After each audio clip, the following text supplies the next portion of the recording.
तो हमने मेवाड़ की रावल शाखा की वो बात की थी। रावल शाखा में जो अंतिम शासक हुए थे वो रावल रतन सिंह हुए, और रावल रतन सिंह के समय है वो अलाउद्दीन खिलजी का चित्तौड़ के ऊपर आक्रमण होता है, और एक तरीके से मेवाड़ की जो हिस्ट्री थी उसका दी एंड होता है, टर्निंग पॉइंट होता है।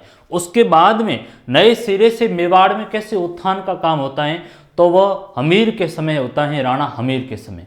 तो रावल रतन सिंह तक तो रावल शाखा थी मेवाड़ की, गोहिल वंश की, और दूसरी जो शाखा है राणा शाखा, सिसोदिया शाखा है, वो हमीर के समय है वो शुरू होती है। इस तरफ आप फोटोग्राफी में है वो देख रहे हो, वो राणा हमीर की आपको फोटो है वो दिखाई दे रही है। और राणा हमीर है वो 1326 से लेकर के 64 तक का समय है वो राणा हमीर का माना जाता है। कहीं पर आपको 65 भी दे दे तो कोई दूसरी बात नहीं होगी, कई बार कालखंड भी है वो पूछ लेते हैं।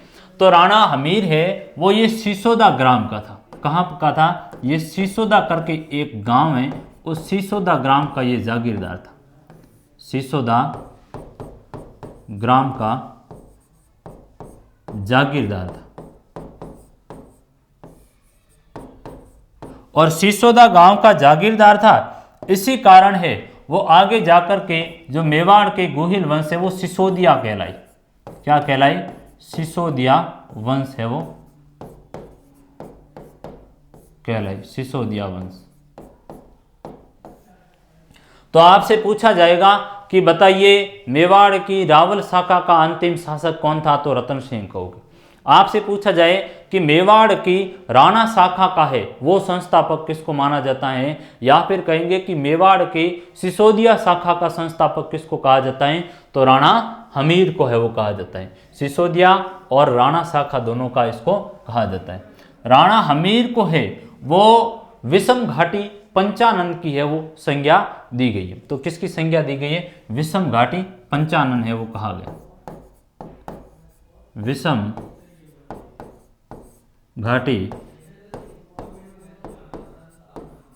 पंचानन की संज्ञा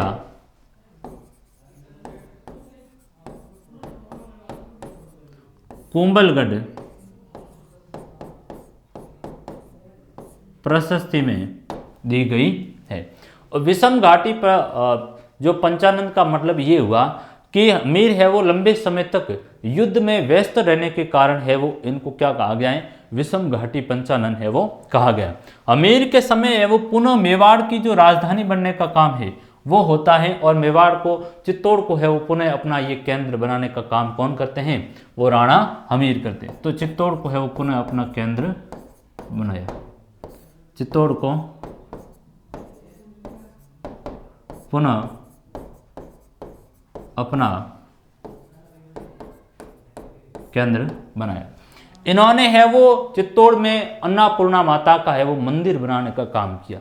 अन्नपूर्णा माता जिसको है वो बिरवड़ी माता है वो कहा जाता है। बिरवड़ी माता मूल नाम बिरवड़ी माता है, और बिरवड़ी ये माँ की है वो कहते हैं गुजरात में बड़ी मान्यता है।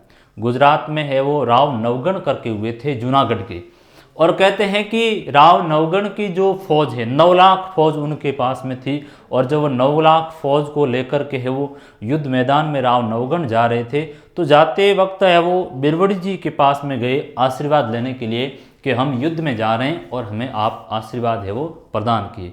और बिरवड़ी जी ने उनको युद्ध में जीतने का आशीर्वाद प्रदान किया, और साथ में है वो कहा कि भाई तू आज आया है मेरे पास दर्शनार्थी होकर, तो एक काम कर, अपनी जो फौज है उनको मैं भोजन है वो करवाऊंगी। तो साथ में लोग थे आश्चर्यजनक हो गए कि साहब ये क्या बात, 9 लाख लोगों को एक महिला कहाँ से है वो भोजन करवाएगी। लेकिन बिरवड़ी जी ने 9 लाख फौज को है वो एक छोटी सी जो भोजन करवाने के लिए छोटा सा एक बर्तन मिट्टी का उसमें से है वो लेकर के उन्होंने है वो 9 लाख फौज को भोजन करवाया, और उसी दिन से है वो बिरवड़ी जी अन्नपूर्णा के नाम से जानी गई। तो अन्नपूर्णा माता का मंदिर है वो किसने बनाने का काम किया? तो राणा हमीर ने है वो की। राणा हमीर ने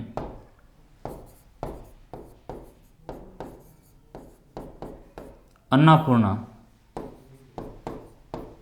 माता का मंदिर है वो बनवाया चित्तौड़। चित्तौड़ में है वो अन्नपूर्णा माता का मंदिर है वो बनाया। तो ये तो था सिसोदिया का ठिकाने का है वो कौन था, अमीर है वो सिसोदिया था, सिसोदा गांव से था।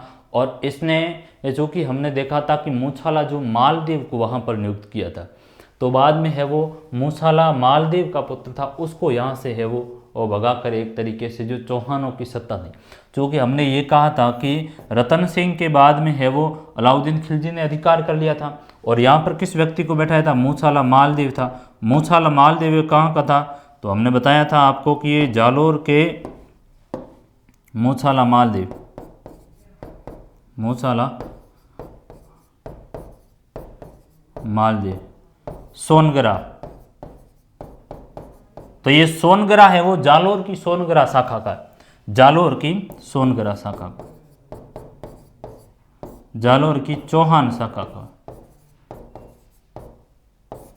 सोनगरा शाखा की है वो, चौहान के अंतर्गत सोनगरा शाखा हुई, तो उसका था। आपसे यदि सवाल पूछा जाए इस बात से, इस तरह का सवाल भी पूछा गया है कि अलाउद्दीन खिलजी के बाद में है वो चित्तौड़ पर एक तरीके से अधिकार रहा है वो चौहानों का रहा है, और चौहानों में ये वहाँ पर है वो काम कर रहा था, प्रशासक के रूप में संभाल रहा था, लेकिन अधिकार इन्हीं का ही था। तो ये चौहानों की सत्ता को है वो यहाँ से हटाने का काम कौन कर रहा है, बाद में है वो हमीर देव कर रहे हैं। और हमीर देव ने इसको भगा करके है वो एक तरीके से वापस सिसोदियों की नींव स्थापित करने का काम किया।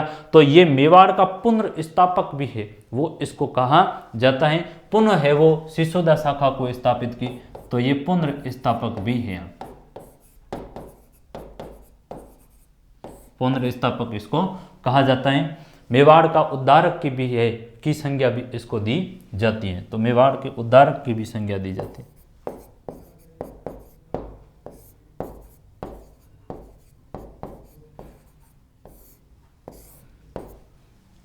मेवाड़ के उद्धारक की भी संज्ञा दी जाती है। हालांकि भामाशाह को भी है वो मेवाड़ के उद्धारक की संज्ञा दी जाती है, जो महाराणा प्रताप को आगे जाकर भारी मात्रा में धन है वो प्रदान करते हैं। जब महाराणा प्रताप हल्दी घाटी का युद्ध है वो कर रहे हैं, हल्दी घाटी के युद्ध के बाद में उनके पास में ये धन संसाधनों की है वो कमी थी, तो ऐसी स्थिति में भामाशाह करके हुए थे, उन्होंने है वो दी थी, तो भामाशाह को भी उद्धारक कहा जाता है। ये तो थे हमारे सिसोदा गाँव के अमीर। अमीर के बाद में है वो राणा क्षेत्र सिंह का है वो शासक था, राणा खेता है वो जिसको कहा जाता है। इनका जो शासन काल है वो 1364 से 82 का है वो इसका समय है, 1364 से 82 तक का समय है। और राणा क्षेत्र सिंह का भी है वो एक तरीके से इन्होंने भी है वो मालवा तक के क्षेत्र के ऊपर अधिकार करने का काम किया। मालवा को है वो इन्होंने विजित किया था,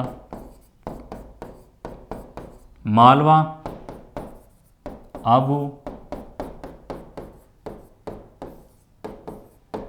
गुजरात को है वो विजित किया।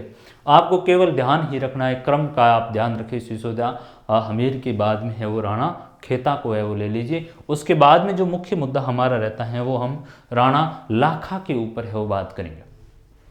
राणा लाखा जिनका जो कालखंड है वो 1382 से लेकर के 1421 तक है, ये राणा लाखा की है वो आप फोटो देख रहे हैं, बड़े पराक्रमी है वो राणा लाखा हुए थे। तो राणा लाखा जिनको लक्ष्य सिंह है वो कहा जाता है, राणा लाखा, और लाखा को लक्ष्य सिंह भी है वो कहा गया है। इनका शासन काल है वो 82 से लेकर के 21 तक इनका शासन काल है। राणा लाखा के समय है वो मेवाड़ में महत्वपूर्ण घटनाक्रम ये हुआ था कि इस समय जो जावर क्षेत्र है और जावर क्षेत्र में चांदी की खानें मिलने का काम है वो राणा लाखा के समय हुआ। तो हम कह देंगे कि राणा लाखा के समय है वो जावर क्षेत्र में चांदी की खान मिलने का काम हुआ।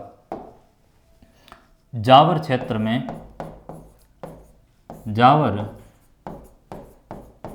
क्षेत्र में चांदी की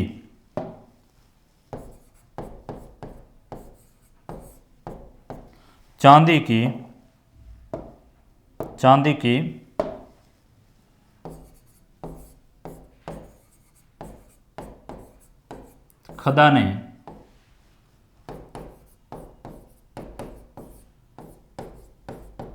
मिलती है।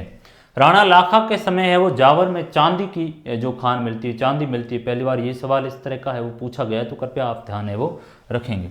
उसके बाद में राणा लाखा के समय है वो पिछोला झील का निर्माण होता है। पिछोला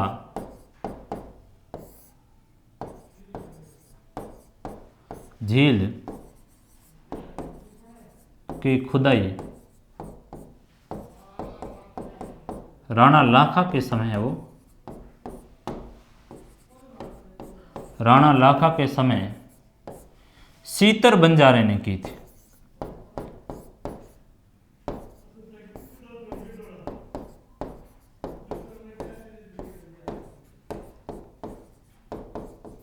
आपसे पूछा जाए कि भाई पिछोला झील का निर्माण है वो किसके समय होता है, तो पिछोला झील का निर्माण है वो राणा लाखा के समय है वो होता है। सीतर बंजारे ने है वो इसकी खुदाई का काम किया था। तो ये सीतर बंजारा है वो काफ़ी महत्वपूर्ण है, आप इस बात को है वो ध्यान रखिए। पूछा जाता है पिछोला, तो बार बार पिछोला है, जावर क्षेत्र है, या जो माइंस की मिलती है वो उसको बार बार है वो पूछा गया।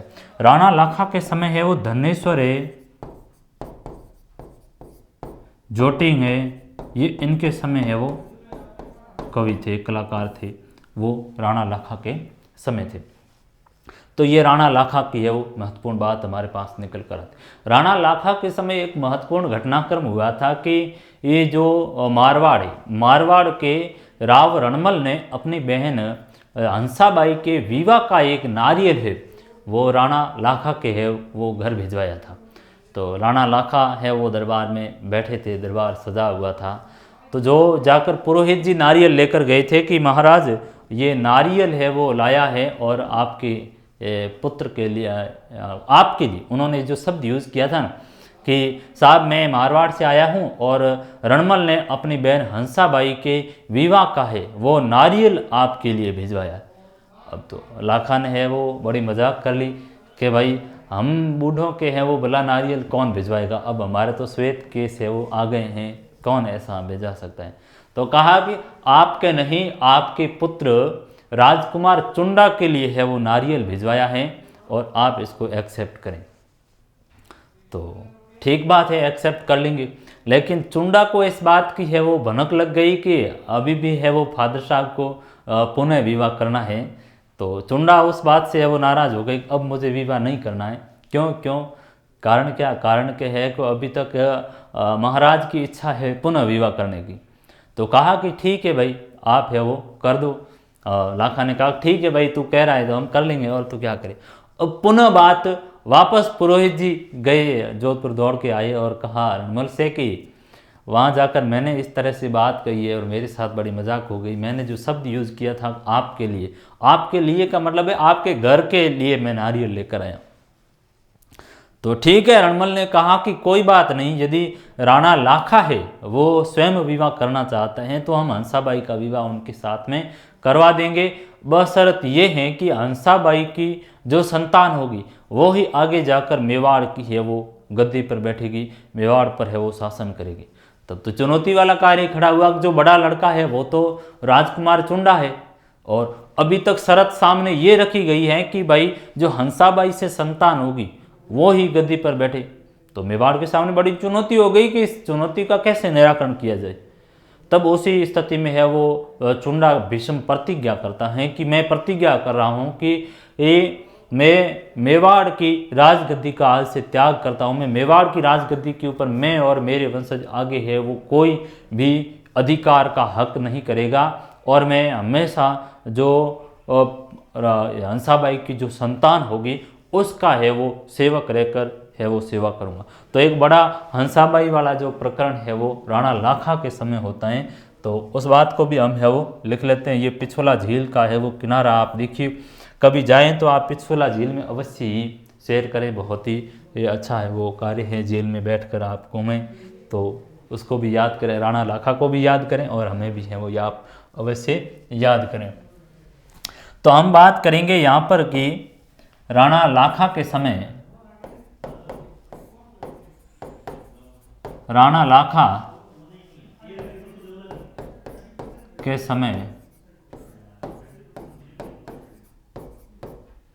रणमल ने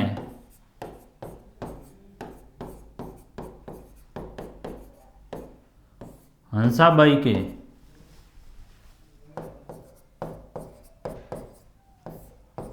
विवाह का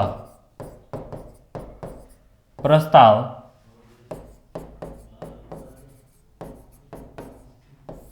राजकुमार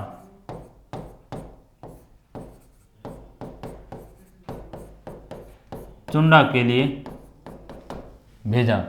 यहां पर जो आपको दिख रहा है वो राव चुंडा, यहां पर एक शब्द लिखा हुआ है उसको है वो मैं कैंसिल कर देता हूं। तो ये राव चुंडा नहीं है, राव चुंडा तो मारवाड़ में होता है। ये कौन सा, ये राजकुमार चुंडा है। कौन है ये, राजकुमार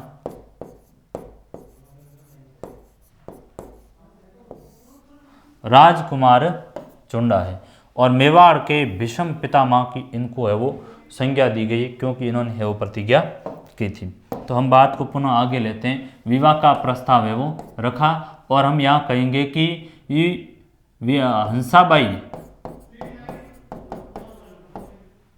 हंसाबाई से है वो लाखा का विवाह हुआ। लाखा का विवाह होने के बाद अगली जो उनकी संतान होती है वो होती है मोकल होती है। लाखा और हंसाबाई की संतान होती है। और राजकुमार चुंडा ने है वो भीष्म प्रतिज्ञा की। राजकुमार चुंडा ने है वो भीष्म प्रतिज्ञा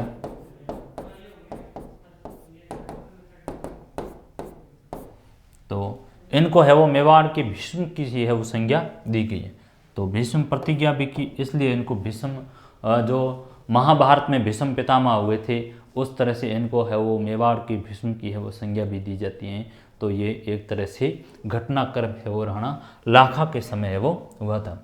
तो राणा लाखा के समय जावर माइंस में है वो काम होता है, चांदी की खदानें मिलती हैं, पिछोला का निर्माण सीतर बंजारा ने किया। तो धनेश्वर है, जोटिंग है वो इनके समय है वो साहित्यकार लोग हुए थे। और यहाँ पर आप है वो राणा लाखा की है वो देख रहे हैं। राणा लाखा के समय एक जो आगे जाकर घटनाक्रम हुआ था वो कुंभ भाई नकली बूंदी का घटनाक्रम भी है वो यहाँ पर आता है। तो ये चीज़ तो हो गई थी एक मोटी मोटी। फिर है वो राणा मोकल की है वो हम बात करेंगे। तो राणा मोकल है वो राणा लाखा की है वो संतान थे। किसकी संतान है, राणा लाखा और हंसाबाई की संतान है। तो कहेंगे कि मोकल राणा लाखा और हंसाबाई की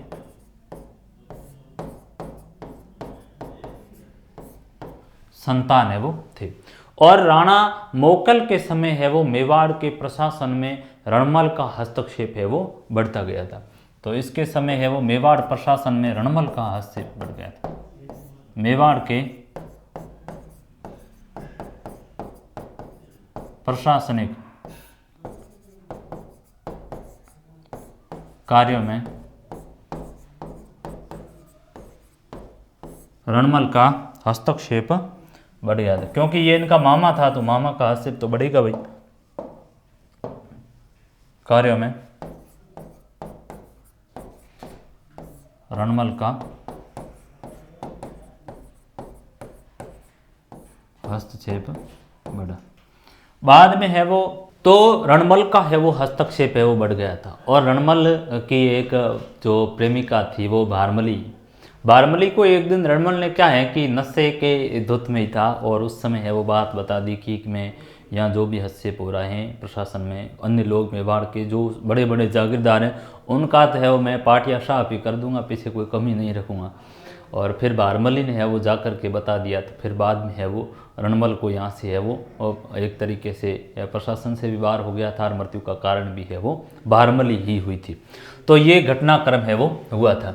राणा मोकल के समय है वो फिरोज खान को पराजित हुआ था रामपुरा भीलवाड़ा 1428 के आसपास। मोकल के समय है वो रामपुरा का एक युद्ध होता है और उसमें है वो फिरोज खान को पराजित किया था। तो रामपुरा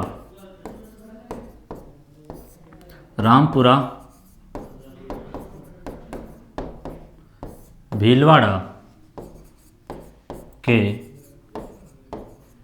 युद्ध में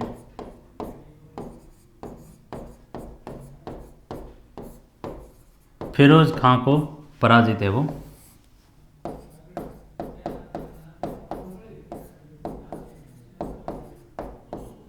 फिरोज खां को पराजित किया। मोकल के समय है वो चित्तौड़ में द्वारिका नाथ के मंदिर का है वो निर्माण कार्य होता है। द्वारिका नाथ का मंदिर है वो बनता है और समदेश्वर मंदिर का है वो एक तरीके से निर्माण करता है। त्रिभुवन नारायण का मंदिर जिसको समदेश्वर मंदिर कहा जाता है, जिसको है वो पतियार भोज ने निर्माण करवाया था। भोज के समय है वो उसका निर्माण होता है। तो भोज द्वारा निर्मित त्रिभुवन नारायण मंदिर का भी जीर्णोद्धार कौन करवाता है? वो मोकल करवाता है। तो हम पहली बात तो कह देंगे कि चित्तौड़ में द्वारिका नाथ मंदिर का निर्माण होता है। चित्तौड़ में द्वारिका नाथ मंदिर का निर्माण मोकल के समय होता है। आपसे पूछा जाएगा कि चित्तौड़ में द्वारिका नाथ मंदिर का निर्माण है वो किसके समय होता है? तो किन के समय हो जाएगा भाई? चित्तौड़ में द्वारिका नाथ मंदिर का निर्माण है वो मोकल के समय हो जाएगा। फिर हम बात करेंगे कि जो त्रिभुवन नारायण का मंदिर है, त्रिभुवन नारायण मंदिर, त्रिभुवन नारायण का मंदिर जिसका निर्माण है वो भोज ने करवाया था। इस मंदिर का निर्माण है वो भोज ने करवाया था, परमार भोज ने करवाया था। सॉरी, मैंने प्रतिहार बोल दिया तो परमार ने करवाया। त्रिभुवन नारायण मंदिर का निर्माण भोज ने करवाया था। इस मंदिर का जीर्णोद्धार करवाता है। ध्यान रहे, यहाँ थोड़ी सी बात भिन्नता में आपसे पूछा जाए कि त्रिभुवन नारायण मंदिर का निर्माण किसने करवाया, तो आप भोज की बात करोगे। और यदि पूछा जाए कि त्रिभुवन नारायण मंदिर का जीर्णोद्धार किसने करवाया, तो जीर्णोद्धार वाला सवाल आपसे पूछा जाएगा। त्रिभुवन नारायण मंदिर का जीर्णोद्धार कराया। जीर्णोद्धार का मतलब मंदिर है वो पुराना टूटा फूटा हो गया था, तो उसका है वो पुनः बनवाने का काम करता है, उसको है वो ठीक करवाता है, जिसको समदेश्वर मंदिर भी कहा जाता है। इस त्रिभुवन नारायण मंदिर को समदेश्वर मंदिर भी है वो कहा गया है। तो यहाँ पर है वो आप फोटो भी है वो देख लीजिए। तो ये मोकल साहब की फोटो है, 1421 से 33 तक है वो इनका समय है। यहीं पर ले लेता हूँ मैं। इन्होंने समदेश्वर मंदिर का है वो निर्माण, समदेश्वर, इसको समदेश्वर मंदिर भी कहा जाता है। समदेश्वर मंदिर भी है वो मंदिर कहा जाता है। बाद में इनकी जो मृत्यु है वो 1433 में चाचा मेरा और महफा पवार ने मिलकर के वो इनकी हत्या कर दी थी। तो मोकल की हत्या है वो किसने की थी? तो मोकल की हत्या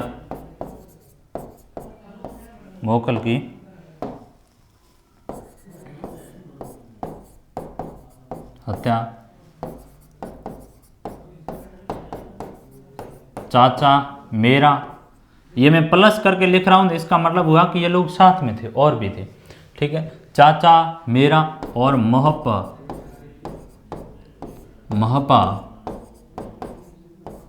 पवार ने मिलकर मोकल की हत्या की, मिलकर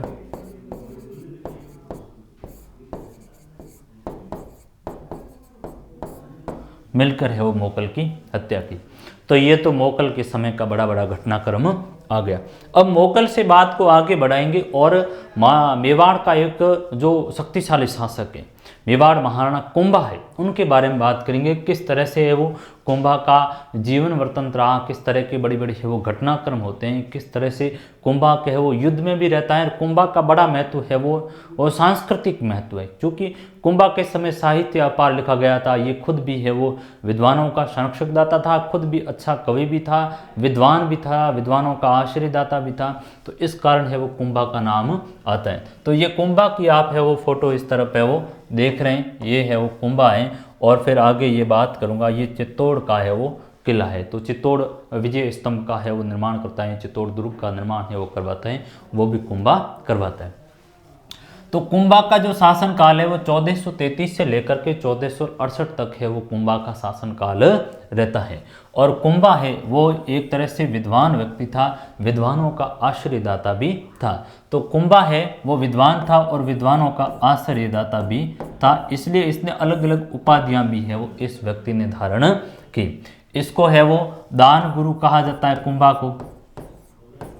को दान गुरु कहा जाता है। कुंभा को है वो हाल गुरु कहा जाता है। कुंभा को है वो राणो रासो कहा जाता है।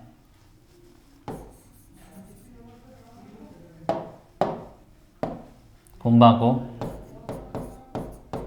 राणो रासो कहा जाता है। कुंभा को राव राय है वो कहा जाता है। कुंभा को अभिनव भट्टाचार्य कहा जाता है। अभिनव भट्टाचार्य कहा जाता है। दान गुरु है, हाल गुरु है, राणो रासो है, अभिनव भट्टाचार्य, ये कुंभा की अलग अलग उपाधियां हैं वो मिलती है। दान गुरु का मतलब ये हुआ कि कुंभा है वो दान देने में है वो माहिर थे, दान ज़्यादा करते थे, इसलिए इनको दान गुरु है वो कहा गया। हाल गुरु है वो कहा जाता है, राणो रासो कहा जाता है। और इनको अभिनव भट्टाचार्य, ये संगीत के बहुत बड़े है वो जानकार थे। आगे जाकर हम बात करेंगे कि संगीत मीमांसा की है, और संगीत मीमांसा, संगीत राज ग्रंथ ये लिखते हैं, चंडी शतक की व्याख्या करते हैं, गीत गोविंद पर है वो टीका लिखते हैं। इस तरह का काम है वो कुंभा के समय होता है। तो कुंभा है वो विद्वान और विद्वानों के आश्रयदाता के रूप में कुंभा को है वो जाना जाता है। कुंभा का जो साम्राज्यवादी महत्व भी देखा जाए तो कुंभा है वो अपने साम्राज्य का विस्तार किया, और इनके विस्तार में है वो सबसे बड़ी बाधा है वो मालवा थी। और मालवा के महमूद के साथ, महमूद खिलजी के साथ ये युद्ध करते हैं। 1437 में सारंगपुर का युद्ध होता है। तो यहाँ पर हम बात 1437 में सारंगपुर के युद्ध की बात करेंगे। तो कह देंगे कि 1437 में कुंभा के समय है वो सारंगपुर का युद्ध होता है। सारंगपुर का युद्ध,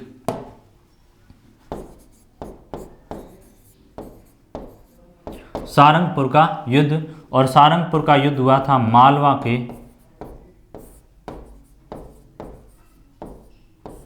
महमूद खिलजी के साथ। तो ध्यान रहे, सारंगपुर का युद्ध किसके मध्य हुआ? कुंभा और मालवा के महमूद खिलजी के साथ में हुआ। और मालवा है वो मेवाड़ की इस साथ सीमा साझा कर रहा था, इस कारण दोनों के बीच में युद्ध होना अवश्यंभावी हो गया था अपने साम्राज्य विस्तार की लालसा में। तो सारंगपुर का युद्ध हुआ, मालवा के महमूद खिलजी को पराजित किया। और मालवा के महमूद खिलजी को पराजित करने के उपलक्ष्य में है वो कुंभा ने मालवा के महमूद खिलजी को पराजित किया सारंगपुर में। इस विजय के, सारंगपुर विजय के उपलक्ष्य में, सारंगपुर विजय के उपलक्ष्य में विजय स्तंभ का है वो निर्माण करवाता है। विजय स्तंभ का निर्माण का काम है वो होता है। चित्तौड़ में विजय स्तंभ बनवाया था। तो ये चित्तौड़ में विजय स्तंभ का निर्माण करवाया। और साथ ही साथ एक और भी चीज रोचक है कि मालवा के महमूद खिलजी भी अपने पराजय स्वीकार नहीं करते। और मालवा के महमूद खिलजी ने भी है वो एक तरह से मालवा में विजय स्तंभ बनवाने का, माडू में विजय स्तंभ बनाया था कि साहब मैंने भी है वो मेवाड़ के ऊपर विजय है वो की है, लेकिन ऐसा नहीं था। वास्तविक विजय है वो कुंभा की मानी जाती है। कुंभा है वो शक्तिशाली व्यक्ति थे। तो सारंगपुर का है वो युद्ध किया। कुंभा के समय दूसरा घटनाक्रम ये होता है कि कुंभा ने है वो नागौर के उत्तराधिकार को लेकर युद्ध होता है। और नागौर उत्तराधिकार में भी कुंभा हस्तक्षेप करते हैं। और नागौर उत्तराधिकार की परिणति आगे जाकर है वो मालवा और गुजरात दोनों एक होकर कुंभा के ऊपर आक्रमण करते हैं और चंपानेर की संधि है वो होती है। तो उस चंपानेर की संधि को भी हम आगे ले लेंगे अगली स्लाइड के अंदर। तो यहाँ पर ये कुंभा और यहाँ पर है वो आप विजय स्तंभ की बात कर ही देते हैं। कला को लेने से पूर्व में वापस पुनः थोड़ा सा साम्राज्य विस्तार के ऊपर ही बढ़ता हूँ, फिर पुनः कला की हम है वो बात करेंगे, संगीत की भी बात है वो करेंगे।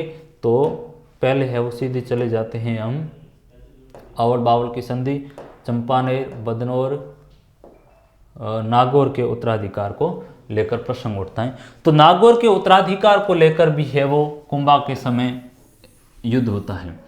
नागौर के ऊपर उत्तराधिकार का मसला हुआ था कि शम्स खां और फिरोज दोनों है वो नागौर उत्तराधिकार को लेकर दोनों आपस में झगड़ रहे थे, और ऐसी स्थिति में है वो कुंभा ने नागौर की है वो मदद की, और उसके कारण लेकर गुजरात के साथ कुंभा के है वो संबंध खराब हुए। तो बाद में ये नागौर वाला भी मामला और भी उलझता गया था। तो हम यहाँ पर कह देंगे कि नागौर उत्तराधिकार में शम्स खां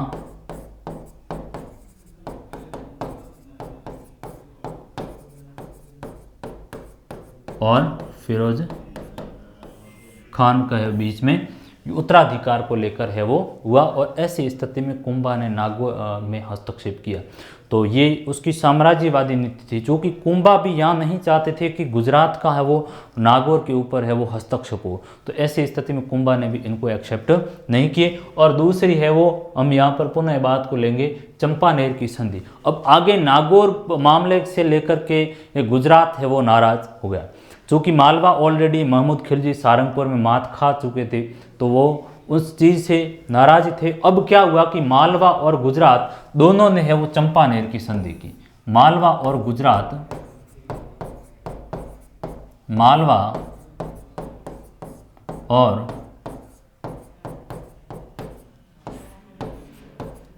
ने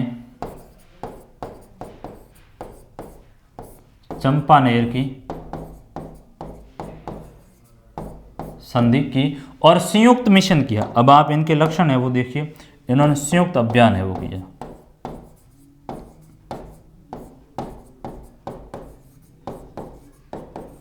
कैसा? अब हम क्या करेंगे, मेवाड़ को है वो पराजित करेंगे।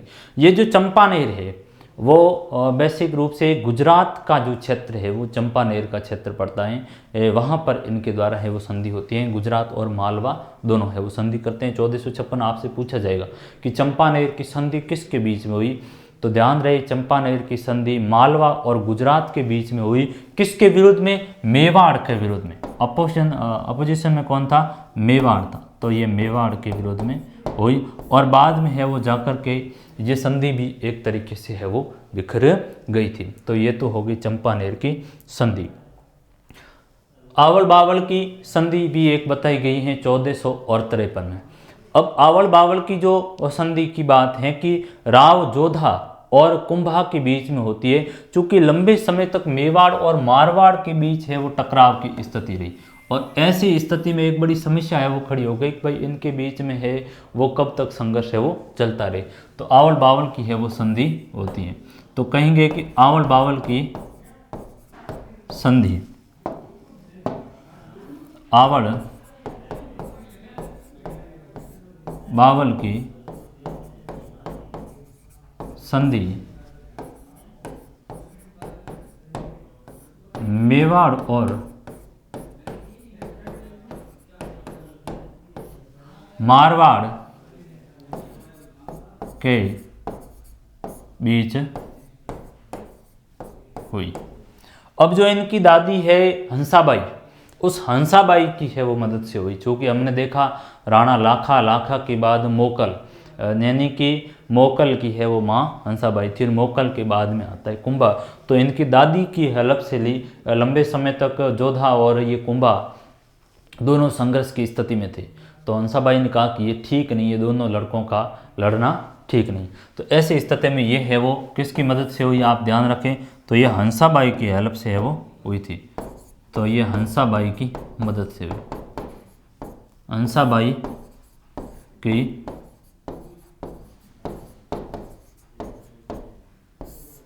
मध्यस्थता से संधि हुई, और इस संधि के तहत है वो मेवाड़ और मारवाड़ के बीच में सीमा का निर्धारण हुआ। इस संधि के तहत क्या हुआ? इस संधि के तहत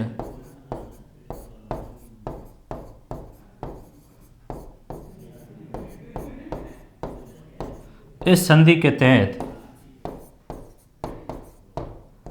मेवाड़ और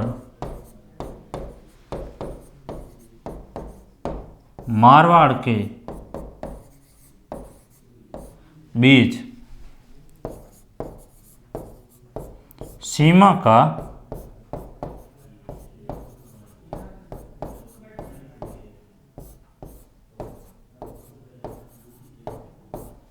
निर्धारण हुआ। तो ये आवड़ बावड़ की संधि है वो कुंभा के समय है होती है। तो यह भी एक तरह से कुंभा के समय साम्राज्य विस्तार की उनकी नीति थी। तो साम्राज्य विस्तार की नीति, सारंगपुर का युद्ध 1437 में होता है। मालवा के मोहम्मद खिलजी को पराजित किया और उस विजय के उपलक्ष्य में है वो विजय स्तंभ का निर्माण करवाते हैं। फिर हमने कहा कि नागौर के उत्तराधिकार को लेकर है वो कुंभा ने हस्तक्षेप किया, चूँकि कुंभा नहीं चाहते थे कि गुजरात का हस्तक्षेप यहाँ पर बढ़े और गुजरात का समर्थक शासक है वो यहाँ शासन करे, तो इसलिए यहाँ हस्तक्षेप किया। फिर हंसाबाई की मदद से है वो आवड़ बावड़ की है वो संधि होती है। तो ये राव जोधा हैं जो जोधपुर के, कहाँ के हैं, जोधपुर के शासक हैं, जोधपुर के। आगे है वो मैं ये बताऊंगा आपको, राव जोधा के बारे में डिटेल से बात करेंगे कि जोधपुर शहर की है वो स्थापना है वो राव जोधा जी करते हैं। कि जब जोधपुर की स्थापना को लेकर के बात हुई थी कि जो पहाड़ी है जहाँ पर चिड़ियानाथ जी है वो रहते थे, और चिड़ियानाथ जी ने है वो उनको श्राप दिया था, भाई तू मेरी तपोस्थली पर है वो यहाँ किला बनाया तो यहाँ अकाल पड़ेगा, पानी की कमी है वो मारवाड़ में हमेशा रहेगी। तो जोधा जी ने कहा कि तब तो समस्या हो जाएगी, बड़ी मुश्किल से किला बना रहे हैं और आप ऊपर से वो श्राप दे देते हो। चिड़ियानाथ जी ने श्राप दिया था। तो फिर है वो देशनोक गए थे और करणी माता जी के पास में जाकर उनसे प्रार्थना की। तब है वो करणी माता स्वयं है वो जोधपुर आए थे और यहाँ आकर के जोधा को आशीर्वाद भी दिया, और किले की नींव का पत्थर भी है वो देशनोक में मंदिर है करणी माता का, उन्होंने अपने हाथ से रखा और फिर जोधपुर किले का निर्माण होता है। तो ये राव जोधा थे और इस तरफ है वो राणा कुंभा है। तो ये राणा कुंभा देख लीजिए आप, इन दोनों के बीच में ये संधि का प्रसंग होता है। अब हम पुनः है वो बढ़ेंगे कहाँ पर, हमारे है वो सीधे कुंभा के ऊपर बढ़ेंगे, ताकि बीच में जो हमारी बात थी उसको हम लेंगे। तो ये कुंभा दान गुरु, हाल गुरु, छाप गुरु, ये दान गुरु, हाल गुरु, छाप गुरु भी इनको है वो कहा जाता है। राणो रासो भी कहा जाता है, राव रासो भी है वो कहा जाता है, तो राव रायो भी है वो कहा जाता है। अलग अलग नामों से है वो इनको जाना जाता है। फिर है वो कला की यदि बात की जाए तो कुंभा है वो कला को है वो इन्होंने संरक्षण दिया, और कला निर्माण में भी है वो कुंभा की है वो अभूतपूर्व योगदान देखा जा सकता है। श्यामलदास जी ने बताया कि ये 84 है के आसपास किलों का निर्माण करवाया और 84 में से 32 किलों का निर्माण है वो कुंभा के समय होता है। तो हम कह देंगे कि कला निर्माण में भी है वो कुंभा का विशेष रूप से योगदान था। और इस समय है वो कुंभा ने मेवाड़ में कुल 84 दुर्ग है, मेवाड़ के 84 किलों में से 32 किलों का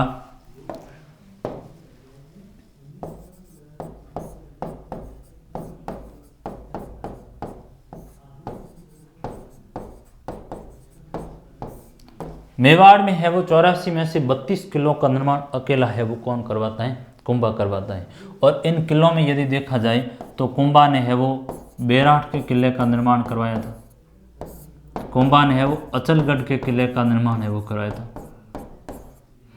कुंभा ने है वो कुंभलगढ़ के किले का निर्माण करवाया था, कुंभा ने चित्तौड़ के किले का निर्माण नहीं करवाया था। तो चित्तौड़ के किले का उन्होंने है वो पुनर्निर्माण करवाया था। चूँकि चित्तौड़ के किले का निर्माण तो है वो 734 के आसपास है वो चित्रांगद मौर्य ने है वो करवाया था, और वहाँ पर चित्रांगद मौर्य ने एक तालाब भी बनवाया था चित्तौड़ के अंतर्गत। तो वो उस समय जाकर होता है। कुंभा यहाँ पर चित्तौड़ का पुनर्निर्माण करवाता है। क्या करवाता है, चित्तौड़ का पुनर्निर्माण करवाया, चित्तौड़गढ़ का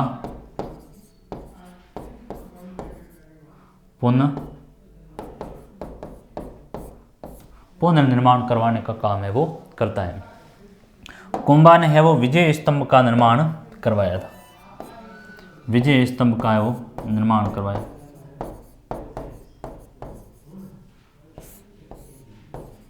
विजय स्तंभ का निर्माण करवाया। और विजय स्तंभ का निर्माण किस उपलक्ष्य में करवाया? तो मैंने आपको बताया कि सारंगपुर विजय के उपलक्ष्य में करवाया। किसके उपलक्ष्य में करवाया? सारंगपुर विजय, जो मालवा के महमूद खिलजी को पराजित किया, उस विजय के उपलक्ष्य में करवाई। आगे मैं सारंगपुर पर विशेष बात करता हूं। तो यहाँ पर है वो कुंभलगढ़ दुर्ग को है वो देख लीजिए, और दूसरा है वो अचलगढ़ का दुर्ग है। अचलगढ़ का दुर्ग है वो कहाँ पर है भाई? सिरोही में, और ये है वो राजसमंद में आता है।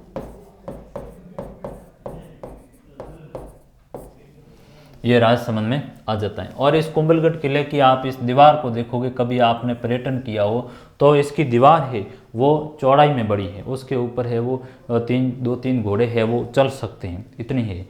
और चीन की जो महान दीवार के बाद में विश्व की जो बड़ी दीवार में नाम आता है वो ये इस किले की दीवार आती है। और अबुल फजल ने इसके ऊपर टिप्पणी की थी कुंभलगढ़ के ऊपर कि कुंभलगढ़ दुर्ग है वो इतनी ऊंचाई के ऊपर है कि जिसमें है वो ऊपर देखने पर सिर से है वो पगड़ी गिर जाती है। तो वो अबुल फजल की इसके ऊपर टिप्पणी है। तो मैं यहाँ पर इस बात को भी थोड़ा ले लेता हूँ। तो आप देख लीजिए कुंभलगढ़ की, कुंभलगढ़,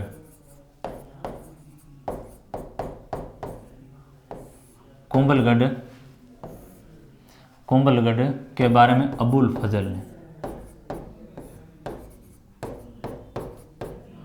अबुल फजल ने कहा कि ये किला इतनी बुलंदी पर खड़ा है। अबुल फजल ने कहा कि ये किला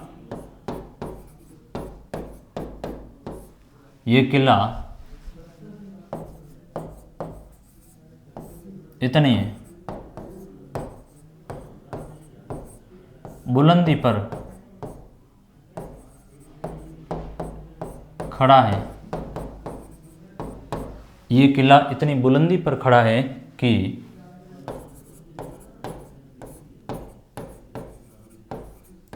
ऊपर देखने पर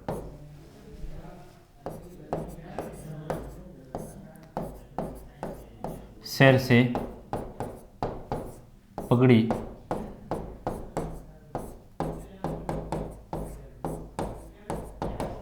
गिर जाती है। तो ये अबुल फजल का है वो कथन है। इसी कुंभलगढ़ में एक कटारगढ़ है। इसी कुंभलगढ़ में क्या है? कटारगढ़ है। और इसी कटारगढ़ में है वो महाराणा प्रताप का जन्म हुआ था।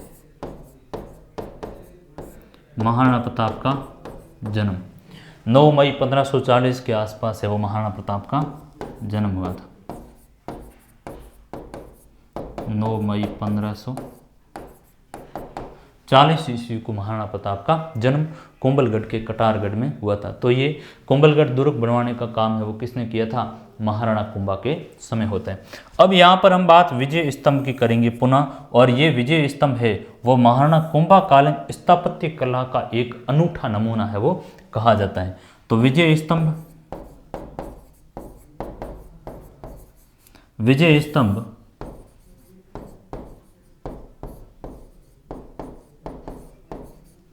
कुंभा कालीन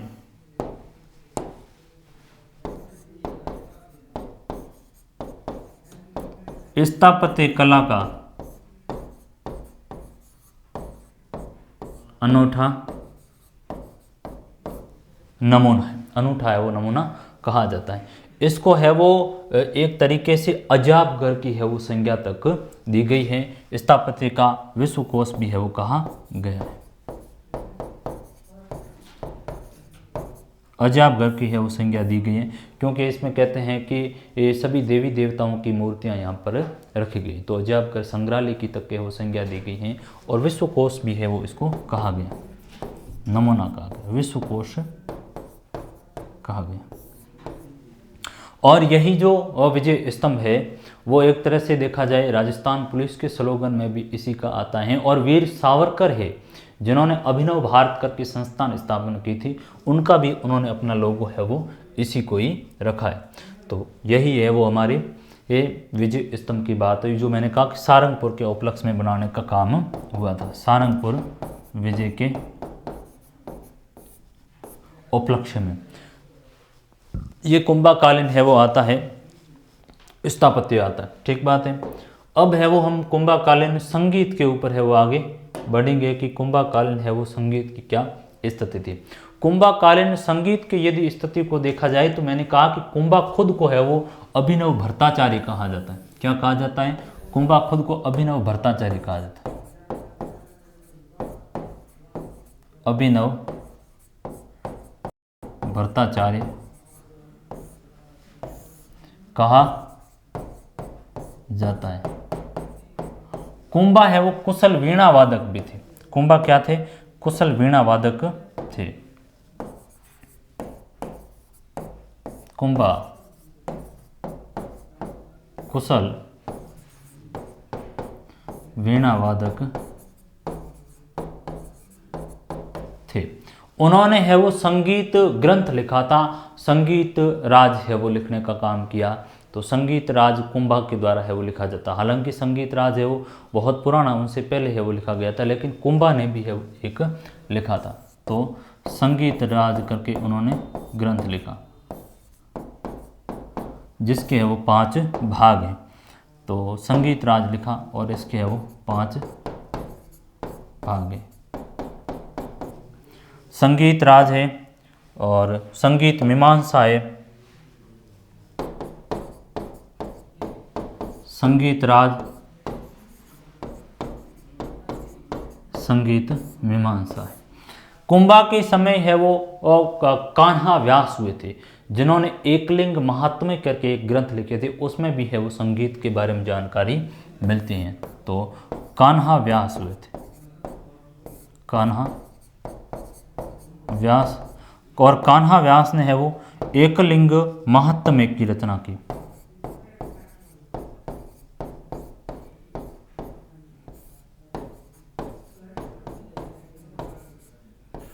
एकलिंग महात्म्य की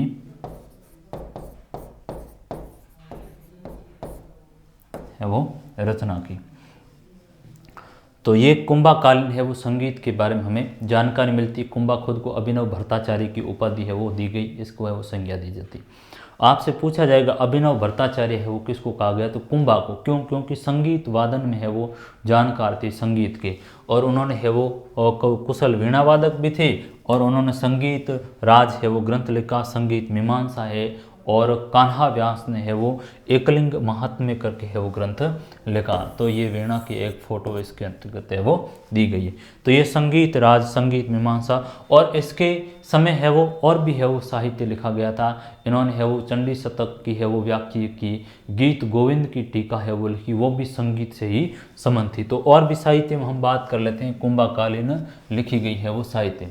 तो कुंभा ने है वो, हमने कहा कि संगीत राज, संगीत राज,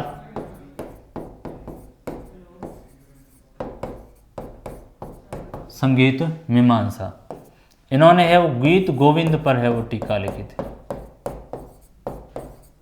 गीत गोविंद, गीत गोविंद खुद कुंभा ने नहीं लिखा था, गीत गोविंद पर है वो टीका लिखी थी। चूंकि गीत गोविंद को देखा जाए तो गीत गोविंद तो है वो लक्ष्मण का दरबारी हुआ था, बंगाल के लक्ष्मण सेन हुए थे, और लक्ष्मण सेन का है वो दरबारी हुआ था जयदेव, जिन्होंने है संगीत पर गीत गोविंदम की है वो रचना की थी। तो हम यहाँ पर एक बात और भी यहाँ लिखेंगे कि गीत गोविंद की रचना,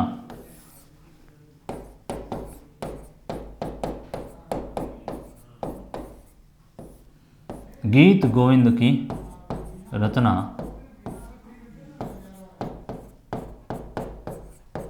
बंगाल के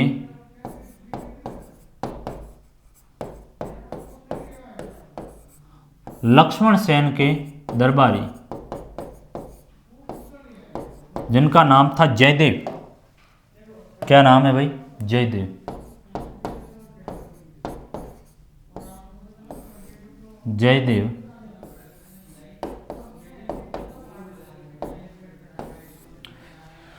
तो ये जो गीत गोविंदम है उसके ऊपर इन्होंने टीका लिखी, चंडी शतक की है वो कुंभा ने व्याख्या की थी।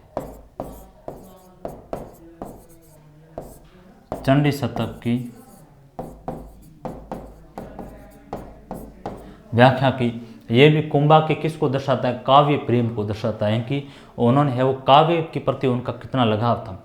विद्वान, बहुत बड़ा विद्वान था, विद्वानों के आश्रयदाता भी थे। इसके दरबार में अन्य व्यक्ति भी बहुत से है वो विद्वान इनके दरबार में है वो रहते थे। जैन विद्वानों को भी है वो कुंभा ने संरक्षण देने का किया। मुनि हीरानंद करके हुए जो कुंभा के है वो जैन गुरु थे, तो वो कुंभा के जैन गुरु के नाम आता है। संगीत मीमांसा, संगीत राज, गीत गोविंदन, और इन्होंने है वो मराठी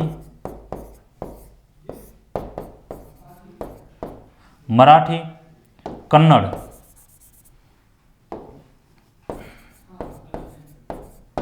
मराठी है, कन्नड़ है और मारवाड़ी, मेवाड़ी, इस भाषा में नाटक भी है वो लिखे थे। नाटक भी लिखे, 4 नाटक है वो लिखे थे कुंभा, 4 नाटक लिखे थे। तो नाटकों की संख्या कितनी है? 4 है वो नाटक लिखे थे, मराठी कन्नड़ भाषा में है वो लिखे। तो इतना है वो भाषाओं का ये व्यक्ति जानकार था। तो ये कुंभा कालीन बात आ गई। कुंभा के नाटक आ गए, कुंभा की लिखी टीकाएँ आ गई, और कुंभा कालीन है वो साहित्य आ गया। संगीत मीमांसा है, वो संगीत राज है, गीत गोविंदम की टीका है, एकलिंग महात्म्य है। ये कुंभा के कुछ दरबारियों का नाम है वो दिया गया है कि कुंभा विद्वानों का आश्रयदाता था, जिसमें मंडन है वो उनके दरबारी थे। तो मंडन का है वो नाम यहाँ पर दिया हुआ है। वो नाथा का है, गोविंद है, कान्हा व्यास, कान्हा व्यास ने एकलिंग है वो महात्म्य लिखा था, एकलिंग महात्म्य लिखा था। कवि मेहा है वो भी कुंभा के दरबारी थे, और मुनि हीरानंद है वो कुंभा के जैन गुरु थे। तो ये जैन गुरु है वो जैन गुरु है वो कुंभा के थे। तो कुंभा कालीन है वो ये आश्रयदाता इनके थे। आपसे पूछा जाएगा कुंभा के वो दरबारी व्यक्ति कौन थे, तो वो मंडन, नाथा, गोविंद, कान्हा, कवि मेहा, मुनि हीरानंद है वो कुंभा के दरबारी थे। तो ये तो कुंभा कालीन चीज़ें आ गई। आवड़ बावड़ की संधि के ऊपर है वो हमने बात कर ही ली थी। चंपानेर की संधि है वो हमारे हो गई थी, और उसके बाद में है वो हम आगे नागौर उत्तराधिकार आ गया था। फिर बात करेंगे कि राणा उदा है वो हुए थे। राणा उदा ने है वो कुंभा की तो मृत्युसरी हो गई थी, उन्माद रोग के शिकार हुए थे, और मामादेव तालाब के पास में अक्सर है वो बैठे रहते थे। उन्माद का मतलब है वो मेंटली रूप से पागल हो गए थे, और बाद में है वो मृत्यु हो गई थी। बाद में है वो राणा उदा है वो शासक बनते हैं कुछ समय के लिए, लेकिन रायमल ने है वो दाड़िमपुर के युद्ध में उदा को पराजित कर दिया, और बाद में है वो इनके ऊपर बिजली गिरने से उदा की मृत्यु हो गई थी। तो रायमल ने दाड़िमपुर के युद्ध में रायमल ने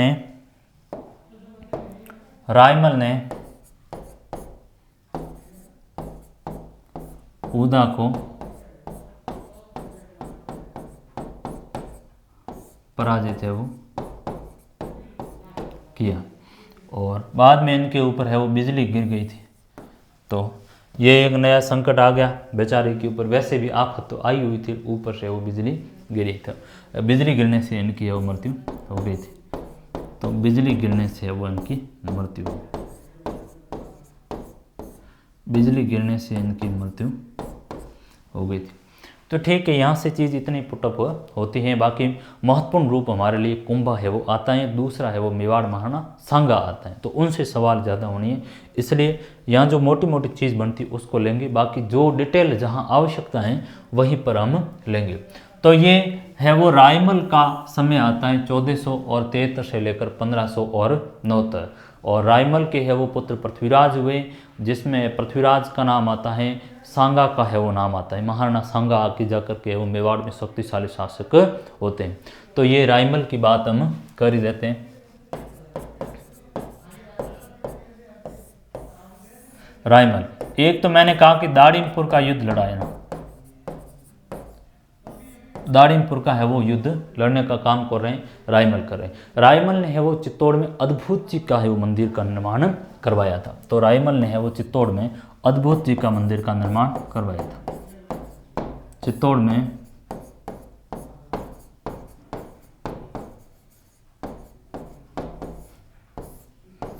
अद्भुत जी मंदिर का है वो निर्माण करवाया।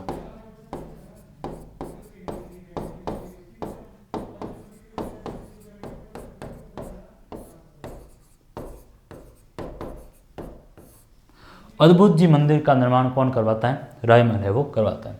रायमल के समय है वो श्रृंगार देवी ने है वो श्रृंगार देवी ने है वो घोषुंडी बावड़ी का निर्माण करवाया। घोषुंडी बावड़ी का निर्माण करवाया। इनकी पत्नी थी ये श्रृंगार देवी। तो ये रायमल के समय घटनाक्रम होता है। चित्तौड़ में अद्भुत जी मंदिर का निर्माण करवाता है और श्रृंगार देवी इनकी पत्नी है वो चित्तौड़ में घोषुंडी बावड़ी का निर्माण करवाता है। ये घोषुंडी बावड़ी का सवाल है वो पूछा जाता है। तो ये रायमल के समय इसका निर्माण होता है। रायमल ने अपना उत्तराधिकारी है वो सांगा को घोषित किया था। किसको घोषित किया था? सांगा को है वो घोषित किया। तो सांगा को है वो सांगा को अपना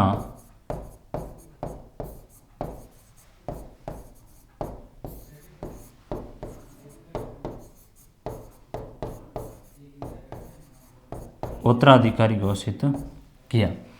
तो सांगा है, पृथ्वीराज है, ये इनके पुत्र थे। पुत्र है वो सांगा है,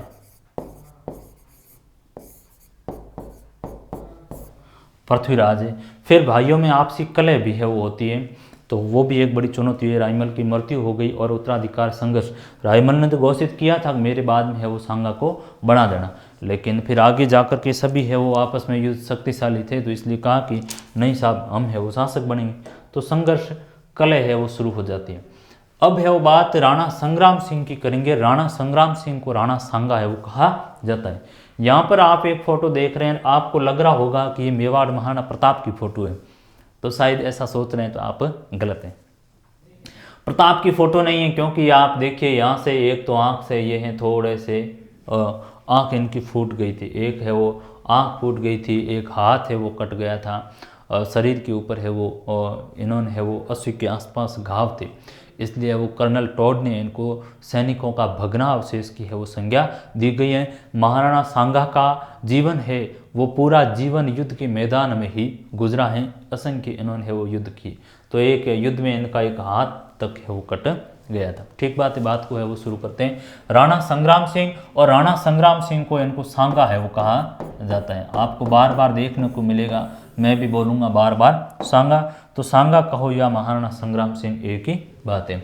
उत्तराधिकार को लेकर है वो भाइयों में आपसी है वो कलह हुई, और उत्तराधिकार को लेकर जब भाइयों में कलह हुई तो है वो और एक तरह से पृथ्वीराज ने है वो वार किया, जिसके कारण है वो इनकी आँख है वो फूट गई थी। लंबे समय तक कुंवरों में संघर्ष की स्थिति को देखकर इनके चाचा ने वो कहा कि काम करो, तुम क्यों डेली हमेशा झगड़ रहे हो, झगड़ने से कोई बात निकलती नहीं, चलो ज्योतिष के पास चलते हैं और ज्योतिष से भाई पूछते हैं कि किसके जो राजयोग है वो किसके भाग्य में लिखा है। तो ज्योतिष के पास में गए तो वहाँ पर उन्होंने है वो ज्योतिष ने कहा कि हाथ देखा, पृथ्वीराज का भी देखा, सांगा का भी देखा, तो कहा कि ये पृथ्वीराज के भी दिनमान तो अच्छे हैं, लेकिन जो राजयोग है वो सांगा के पक्ष में दिखाई दे रहा है। और ऐसी स्थिति में है वो फिर दय धनाधनवा दोनों ही झगड़ पड़े। फिर उनको समझाया कि लड़कों झगड़ो मत, ये दिनों दिन क्यों कले डाल रहे हो, घर में कोई मतलब नहीं है, रायमल संसार में नहीं है। तो बाद में इन्होंने कहा कि काम करो, भीमल गांव की एक चारण महिला है और वे बड़ी जानकार है, तो उनके पास में चलेंगे और वे जो कहेंगे वो बात सत्य होगी, असत्य है वो होगी नहीं। तो भीमल गांव चले गए, वहाँ पर जाकर है वो चारण महिला थी, वो जानकार थे, उनको है वो पूछा तो उन्होंने कहा कि बात उन्होंने भी वही कही कि पृथ्वीराज का जीवन तो ठीक है, अच्छा ही है, पर राजयोग सांगा के पक्ष में।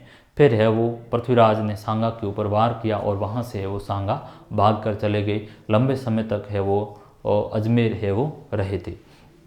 करमचंद पंवार के पास में है वो रहे और करमचंद पंवार को रायमल ने पहले जागीरी दी थी और बाद में है वो सांगा शासक बना, तो उस समय सांगा ने भी है वो करमचंद पंवार को है वो जागीरी देने का काम किया।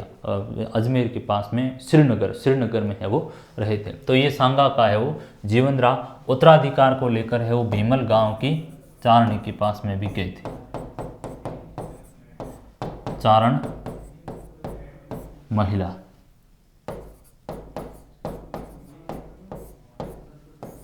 चारण महिला के पास में गए जिन्होंने है वो बताया था। और फिर ये उत्तराधिकारी युद्ध में है वो काफ़ी लंबे समय तक लड़खड़ाते हुए अजमेर के करमचंद पंवार के पास में है वो रुके थे। अजमेर के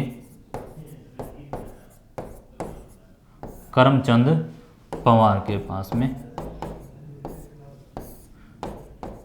है वो रुके थे और उनको बाद में है वो जाकर जागीरी भी दी। 1509 से लेकर 1528 तक इन्होंने है वो शासन किया। तो शासन की समय अवधि थी 1509 से लेकर के 28 तक है वो इन्होंने अपना है वो शासन का काम संभाला। इस समय अवधि में महाराणा सांगा की जो स्थिति को देखा जाए तो काफ़ी जटिल पेचीदगी वाली स्थिति निकल कर आई कि मालवा के साथ है वो महाराणा सांगा के भी है वो संघर्ष की स्थिति थी।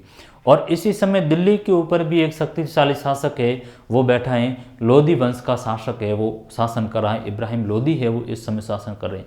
और इस तरफ सांगा भी शक्तिशाली है और सांगा का शासन भी देखा जाए तो रणथंभौर के आसपास तक की सीमाएं हैं वो सांगा भी साझा कर रहे हैं। तो दोनों के बीच में है अब कलह का केंद्र है वो बन गया। एक तरफ मालवा परेशान कर रहा है तो दूसरी तरफ है वो दिल्ली है वो इनके लिए परेशानी का कारण है वो बना। तो हम यहाँ पर बात करेंगे कि सांगा के समय है वो दिल्ली और मालवा के साथ में है वो दिल्ली और मालवा के साथ है वो सांगा को उलझना पड़ा। तो हम कहेंगे कि दिल्ली के ऊपर है वो इब्राहिम लोधी है वो शासन कर रहा है और इब्राहिम लोधी है वो शासन कर रहा है। इब्राहिम लोधी शासन कर रहे हैं। इब्राहिम लोधी के समय है वो दो आक्रमण होते हैं, 1517 और 1518। 1517 में है वो खातौली का युद्ध होता है। खातौली जो कोटा में है वो पड़ती है। और 18 में है वो बाडी का युद्ध होता है, बाडी का। और बाडी है वो पड़ता है धौलपुर में। बाडी है वो पड़ता है बाडी धौलपुर में। इन युद्ध के अंतर्गत इब्राहिम लोधी की सेना को पराजित करने का काम कौन करते हैं? सांगा करते हैं। यानी दिल्ली के साथ जो युद्ध हुआ उसमें सांगा इतने शक्तिशाली थे कि दिल्ली को है वो मात देने का काम है वो सांगा ने किया, इब्राहिम लोधी की सेना को पराजित किया। उसके बाद है वो सांगा ने दूसरा जो इनके समय जो ज़्यादा है वो कर रहा था मालवा कर रहा था। तो मालवा को है वो पकड़ा और मालवा के साथ 1519 में है वो उनका युद्ध है वो होता है मालवा के साथ है और महमूद खिलजी को पराजित किया। महमूद खिलजी द्वितीय को पराजित किया। कुंभा के समय तो महमूद खिलजी है, यहाँ पर महमूद खिलजी सेकंड है, तो आप इसको थोड़ा सा है वो ध्यान रखें। और मालवा के साथ युद्ध का करने का कारण ये था कि ये मालवा में है वो महमूद खिलजी के जो समय अवधि में मेदिनी राय करके एक व्यक्ति था और मेदिनी राय बड़ा है वो शक्तिशाली व्यक्ति था और मेदिनी राय शक्तिशाली था तो उसका है वो मालवा की राजनीति में बड़ा हस्तक्षेप था। तो वहाँ के जो प्रशासन में मेदिनी राय की बड़ी भूमिका है और दूसरे अन्य जो वहाँ के मुसलमान लोग थे वो इससे है वो नाराज थे। तो मेदिनी राय को है वो निकाल दिया। मेदिनी राय को निकाला तो सांगा ने है वो मेदिनी राय को गागरोन की जागीरी है वो दी थी। गागरोन झालावाड़ का है, तो गागरोन की जागीरी दी तो फिर बाद में है वो मालवा का आक्रमण है वो होता है। तो यहाँ पर हम कहेंगे मेदिनी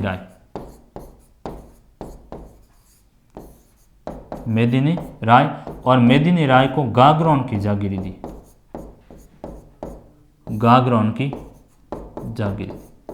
गागरोन कहाँ पर है भाई? झालावाड़ में।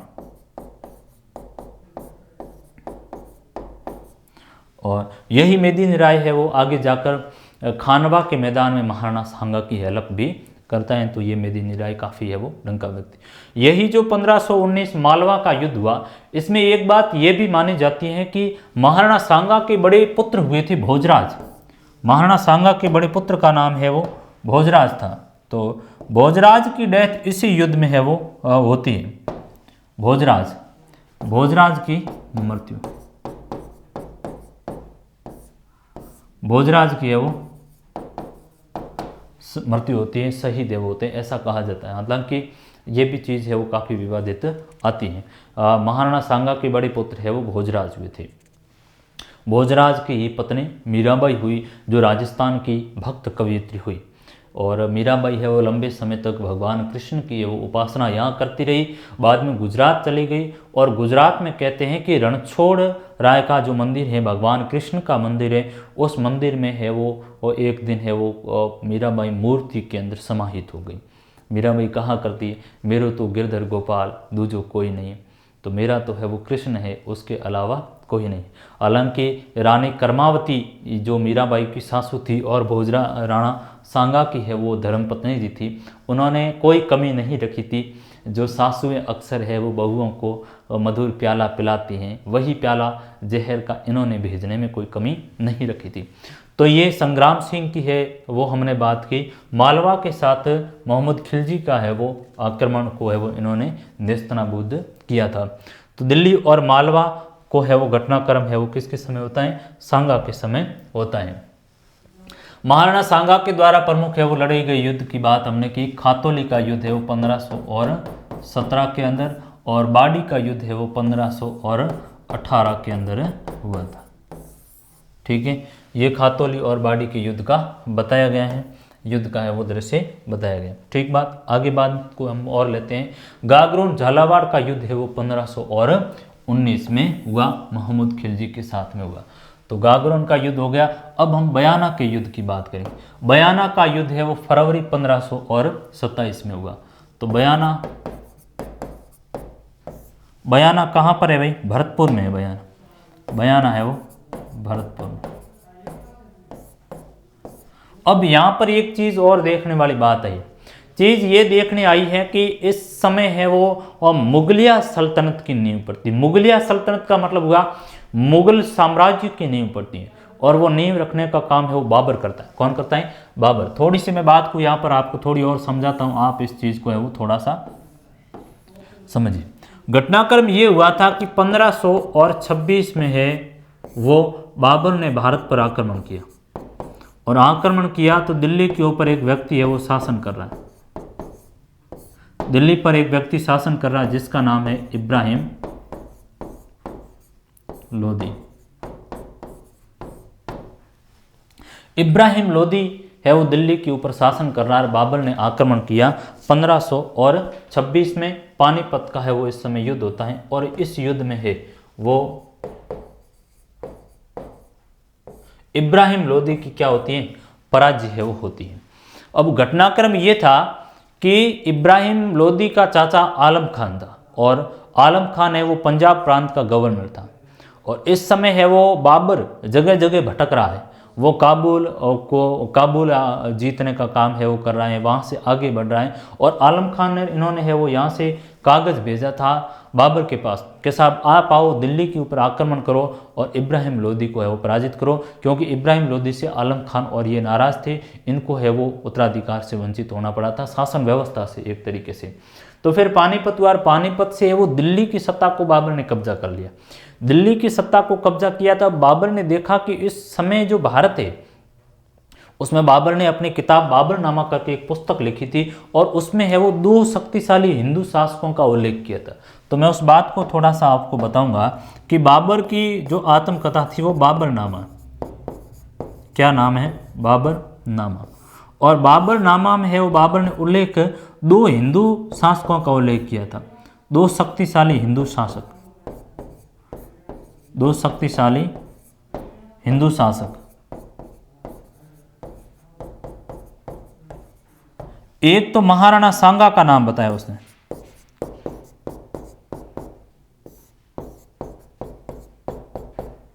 महाराणा सांगा, और दूसरा है वो कृष्णदेवराय का नाम बताया। किसका नाम बताया?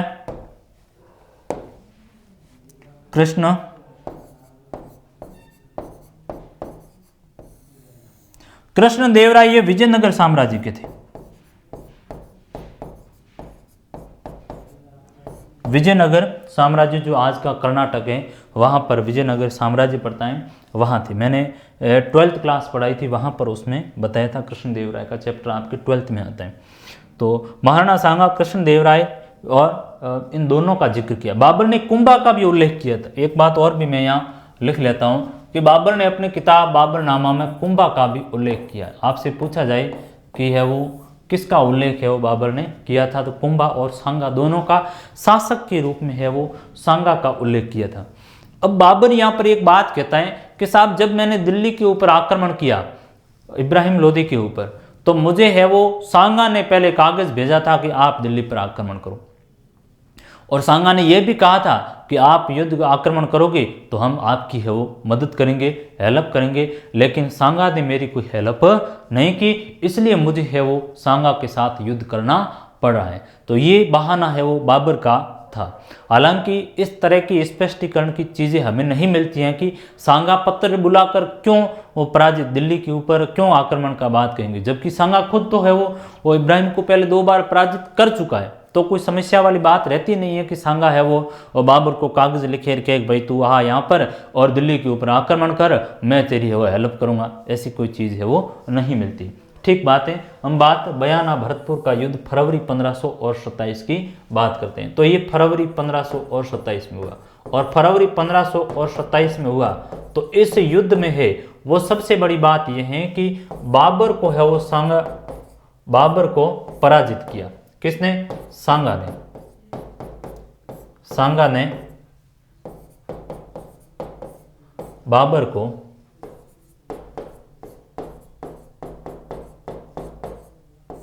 पराजित, सांगा ने है वो बाबर को पराजित है वो किया।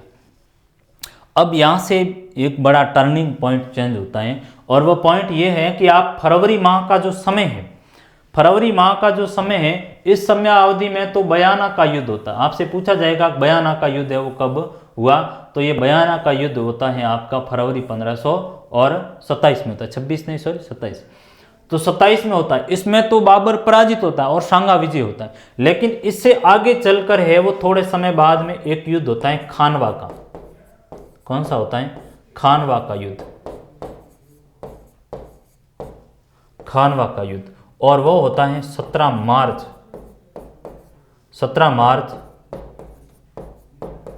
1527 को खानवा का युद्ध होता है। और खानवा के युद्ध में है वो महाराणा सांगा की पराजय हो जाती। अब बड़ी पेचीदगी वाली स्थिति आई। आपने कहा कि वह व्यक्ति जो पहले फरवरी माह में तो जीत गया था, मार्च माह में कैसे पराजित हो गया, तो उसके भी है वो बहुत से कारण देखने को मिलते हैं। क्योंकि यहाँ पर है वो बाबर उग्र बिहेवियर है वो करता है। बाबर जिहाद का है वो नारा देकर आता है, धर्म युद्ध की है वो एक तरह से संज्ञा देती है। और फिर है वो, और राजपूत शासकों में भी एक चीज़ देखने को मिली थी कि राजपूत शासकों में भी इतनी मजबूती वाली स्थिति नहीं थी कि वो मजबूती से संघ बनाकर लड़े। अलग अलग राजाओं की बैनर तले सेना थी। बाबर की तो अकेले की थी, यहाँ पर है वो अलग अलग राजाओं की सेना थी। जो जोधपुर है, जोधपुर के राव गांगा ने अपने पुत्र मालदेव को है वो सेना लेकर भेजा कि तू जा और खानवा में है वो सांगा की हेल्प कर। आमेर के पृथ्वीराज भी थे। इस तरह से अलग अलग शासक है वो निकल कर आते। बांसवाड़ा के है वो उदय सिंह है वो आते हैं, कल्याणमल है वो बीकानेर से आते हैं। तो बहुत से राजा है वो इस युद्ध में संलग्न होते। आगे इस युद्ध को हम ले लेते हैं, और ये आपका खानवा का युद्ध आता है 17 मार्च 1527 को। खानवा का युद्ध है वो भरतपुर की रूपवास तहसील में है वो होता है। रूपवास तहसील करके है वो भरतपुर की, वहाँ पर है वो खानवा का युद्ध होता है। और ये 17 मार्च 1527 को होता है। कुछ लोग है वो 16 मार्च भी बताते हैं, शनिवार का दिन भी है वो बताते हैं, सुबह के समय 9 बजे का समय भी है वो बताते हैं। और जिहाद धर्म युद्ध की है वो संज्ञा दी, और इसमें है वो बाबर की विजय होती है। तो बाबर और सांगा के बीच में यह युद्ध हुआ। और इसमें जो विजय होते हैं वो कौन होते हैं, बाबर है वो होते हैं। तो इसमें विजय बाबर की होती है, इसमें विजय है वो बाबर की होती है और महाराणा सांगा की है वो पराजय होती है। पराजय का मैंने कारण आपको बताया कि राजपूत सेना में है वो एकता के अभाव को देखने को मिला। राजपूत सेना में नेतृत्व की एकता का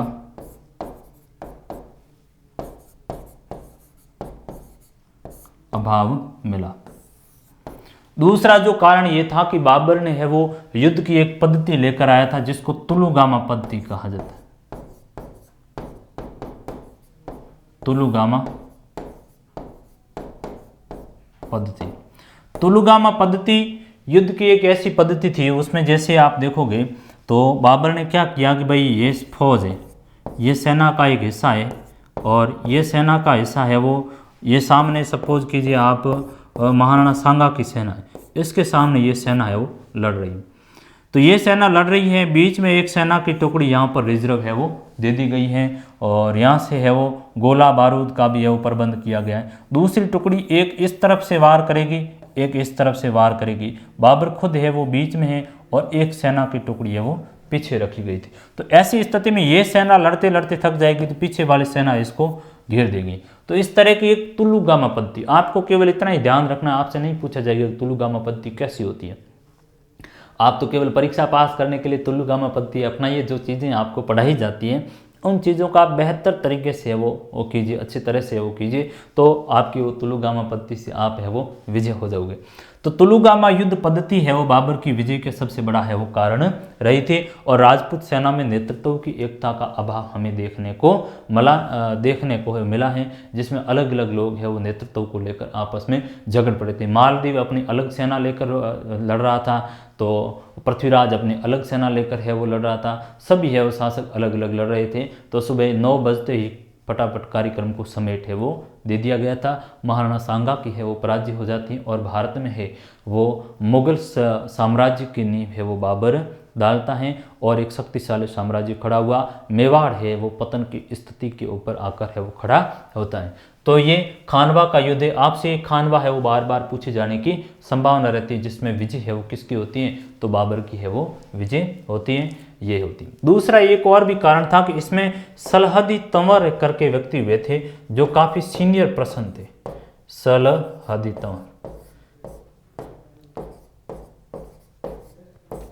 कुछ लोगों ने आरोप लगाया कि सलहदी तंवर ने है वो बाबर की तरफ मिल गए थे और उसके कारण है वो सांगा की पराजय होती है। तो सलहदी तंवर है वो एक तरह से बीच में इन्होंने मध्यस्थता का प्रस्ताव भी है वो सलहदी तंवर के माध्यम से बाबर ने प्रस्ताव दिलवाया था सांगा के पास में कि मध्यस्थता कर के मामले को समेट लेते हैं, युद्ध में उलझने की ज़्यादा जरूरत नहीं है। सलहदी तंवर भी बात को समझ गए थे कि युद्ध को जीतना इतना आसान नहीं है, क्योंकि जो मुस्लिम सेना है वो एक अलग पद्धति से लड़ रही है, उस तरह की है वो हमारी तैयारी भी नहीं है। जो बीच में समय फरवरी के बाद का है वो सीधा समय हमने है वो गंवा दिया सेना को एक तरह से तैयारी का करके, हमारी नेतृत्वशीलता भी एक नहीं है, तो पराजय निश्चित है।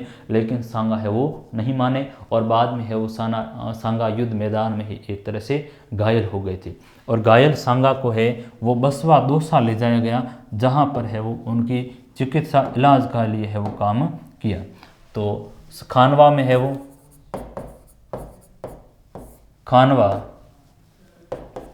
में घायल सांगा को है वो बसवा ले जाया गया। घायल सांगों को कहाँ ले जाया गया, बसवा दौसा है वो ले जाया गया था और वहाँ पर उनकी है वो मरहम पट्टी है वो की गई, चिकित्सा है वो की गई थी। तो मरहम पट्टी है वो की गई। लेकिन सांगा अभी भी युद्ध को लेकर है वो उत्सुक थे कि नहीं मैं वापस है वो जाऊँगा, मैदान में जाकर लड़ूंगा। लेकिन जो सांगा के सरदार थे उन्होंने है वो चिढ़ गए थे कि अब युद्ध मैदान में जाने की कोई ज़रूरत नहीं है, अब हमारी हार तो वैसे है वो चुकी है। लेकिन उस महाराणा सांगा है वो बड़े शक्तिशाली और दृढ़ व्यक्ति थे, तो उन्होंने कहा कि नहीं, युद्ध है वो लड़ेंगे। बाद में कहते हैं कि सांगा को अपने ही सरदारों ने जहर है वो दे दिया, और जिससे सांगा की है वो क्या हो गई थी, मृत्यु हो गई। और मृत्यु के बाद में है वो मांडलगढ़ में है वो सांगा को लाया गया, यहाँ इनकी है वो समाधि बनाई गई। तो मांडलगढ़ में इनकी समाधि है वो बनाई गई।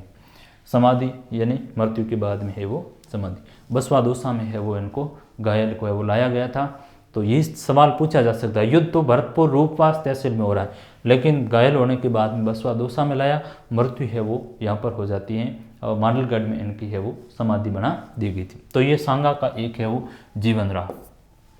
सांगा का थोड़ा सा और भी जीवन देख लेते हैं। सांगा की जो अंतिम रूप से मृत्यु की एक तारीख भी है वो पूछी गई है, परीक्षा में है वो पिछली बार पूछी गई है। तो सांगा की मृत्यु है वो 30 जनवरी को हुई थी। 30 जनवरी 1528 को है वो इनकी डेथ हो गई थी, मृत्यु हो गई थी। तो इस तारीख को आप थोड़ा सा याद रखें, तारीख पूछे जाने की ये संभावना बनती है, पूछी भी गई है ये इस तरह की तारीखें, तो ये पूछा जा सकता है। महाराणा सांगा की है जो पत्नी का नाम है वो भी थोड़ा मैं यहाँ पर लिख लेता हूँ, करमवती है। करमवती इनकी है वो पत्नी है, और इनके है वो पुत्र हैं, उनका नाम है रतन सेन है।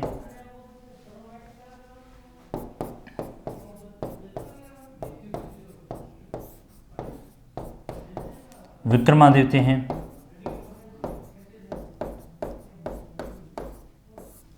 उदय सिंह है, वो इनके पुत्र हैं। और महाराणा सांगा की मृत्यु के बाद में अगला शासक बनता है वो कौन बनता है, तो रतन सिंह बनता है। तो सांगा की मृत्यु के बाद अगला शासक, आपसे सवाल कभी पूछा जाए तो यह लेक्चरशिप में परीक्षा में पूछा गया कि सांगा की मृत्यु के बाद में जो अगला शासक बनता है वो कौन बनता है, रतन सिंह है वो बनता है। तो सांगा की मृत्यु के बाद शासक।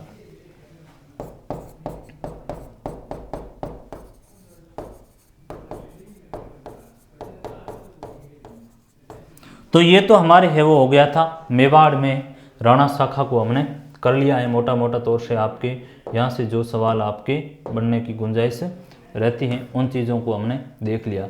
महाराणा सांगा हो गया, और अलग अलग तरह से उनके युद्धों की भी है वो बात कर ली थी। तो ये बड़े शक्तिशाली है वो मेवाड़ महाराणा सांगा है वो हुई। इसके बाद में अगली जो हमारी क्लास होगी वो रतन सेन की बात करेंगे, विक्रमादित्य की बात करेंगे, उदय सिंह की बात करेंगे, प्रताप की है वो बात करेंगे, वो आगामी क्लास में होगी। तो आज की क्लास को यहीं पर विराम देते हैं, और टेलीग्राम को आप ज्वाइन कर लीजिए, अन्य क्लासें भी आपको है वो मिल जाएगी, प्लेलिस्ट में भी आप देखिए। बहुत बहुत धन्यवाद, थैंक यू वेरी मच। उम्मीद है आपको ये वीडियो पसंद आया होगा। राजस्थान सीईटी के चैनल पर आपको तमाम विषयों के पूरे वीडियोस उपलब्ध हैं, वहां जाके आप जरूर देखिएगा। और इसका अगला वीडियो देखना तो यहां पर आपको जो लिंक दे रखी वहां जरूर क्लिक करके अगला वीडियो देख सकते हैं। साथ में इस चैनल को सब्सक्राइब कीजिएगा और बेल आइकन जरूर दबाइएगा, ताकि आपके पास नोटिफिकेशन पहुंच जाए और आप उस वीडियो तक पहुंच सकें। साथ में यदि आप हमसे टेलीग्राम चैनल पर नहीं जुड़े हैं तो टेलीग्राम चैनल की लिंक डिस्क्रिप्शन में दे रखी है, आप वहां जाके टेलीग्राम ज्वाइन कर सकते हैं, ताकि आपको तमाम नोट्सों की PDF पहुंच सके।